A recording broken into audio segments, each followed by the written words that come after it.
Yeah, hello and welcome to another quick update about Ethereum. Ethereum is doing really well at the moment. I talked about Gala earlier today, and Gala is doing something similar.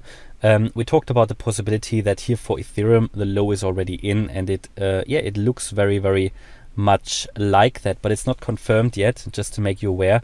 So obviously we have come down here in my in this channel here, have reached my target area that we defined back in November absolutely perfectly.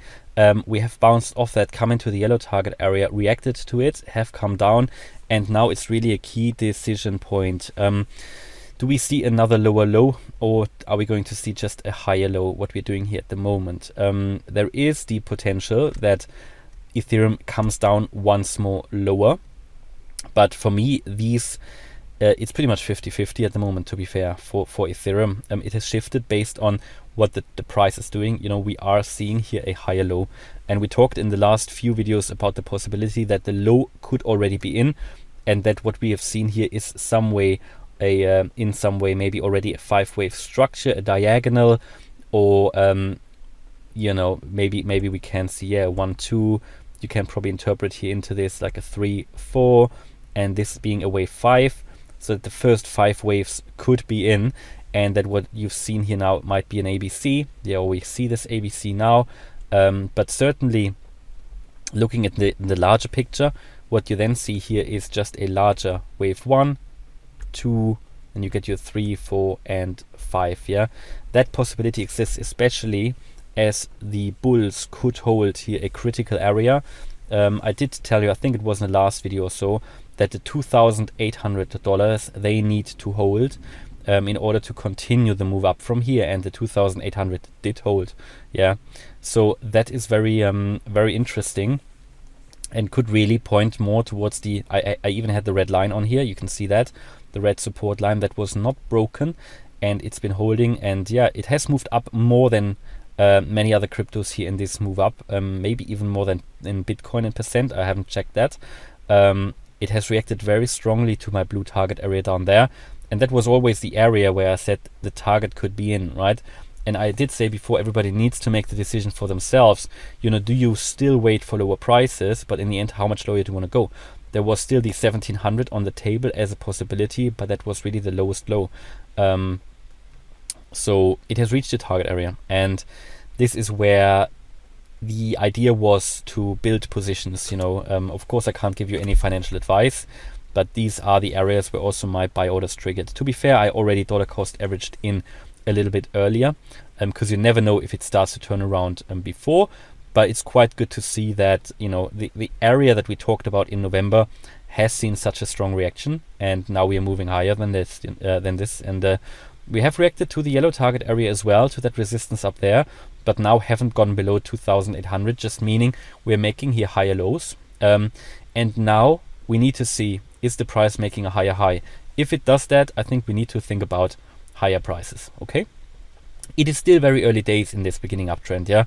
As I said before, looking at the fibs, the next major wave up can take us to at least 6,800. And I would say even the 10,000 might be on the table. These are the Fibonacci extension levels that in a wave 3, which I would expect as the next wave up, would be reached. Yeah, we have seen in this whole downtrend, what Ethereum is doing now is, I think, the most substantial uptrend, and even that higher low here is now very, very important. And for me, it would be okay to move up from here.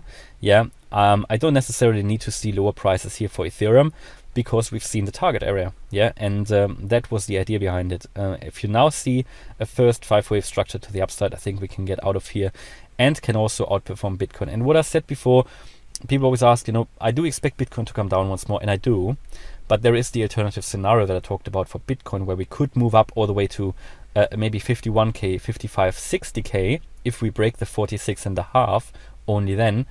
And of course, when Bitcoin is doing that, there is no reason why Ethereum couldn't suddenly outperform Bitcoin massively.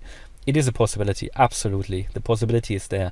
So yes, cryptos move together, but not necessarily in the same wave. Yeah, when Bitcoin, for example, is still in a wave B to the upside, which is a corrective wave, Ethereum could already be in its wave 3. and outperform. Okay, that's just to remember. And yeah, I mean, in my view, we are still at attractive price levels. Yeah, I don't want to tell you to buy or anything because that's up to you. But in my view, we are still at very attractive price levels given where we could be going. But whoever is going in now needs to be aware that I do expect still, with a fairly high probability, another move down. Around 50%. It's really 50-50 at the moment because it could really go both ways now. You could here have had U wave 4. That is still what's on the chart here. U wave 4, and you see another wave 5 down. And to do a wave 5, what you need to do, similar like I said in a Bitcoin video, you do here wave 1, 2, 3, or 3, 4, 5 would then go down. But you need to see a move up now anyway. Yeah, in a wave 2, you would need to see a move up. But you cannot go higher than 3,280 roughly, right? If you go above that, then I think the low was with a high probability in. That would change probabilities much more in favor of, the low was already in. So yeah, very exciting times here. We can also see, for example, here on the 8-hour chart that we are going to print here probably a bullish MACD crossover. We have a buy signal on the 8-hour ADX, the trend indicator here as well. On the daily, you also have a crossover, a bullish one on the trend indicator, but the trend itself is down, but still not bad. And here on the MACD on the daily, we see a bullish reversal to the upside where it was coming down already, but we have turned around again and heading higher again, crossed the 0 line to the upside, and also we are back in the bullish range on the RSI. So I think looking really good for Ethereum, but we are really here at a key decision point that I would want to see us, if in a move to the upside, we need to break 3,280, and to the downside, the 2,800 need to hold. So it's really this range which is key. And that's pretty much here my view currently on Ethereum. Hope you liked the update. If you did, please smash the like button and subscribe. And as always, if you really like the content, want to see my buy and sell orders, want to join a great community on Telegram and Discord, and having a weekly live stream, then consider to join as a channel member. You can do that on my website or here on YouTube. And for both options, you can find the link in the description. Thanks a lot for watching. Bye-bye.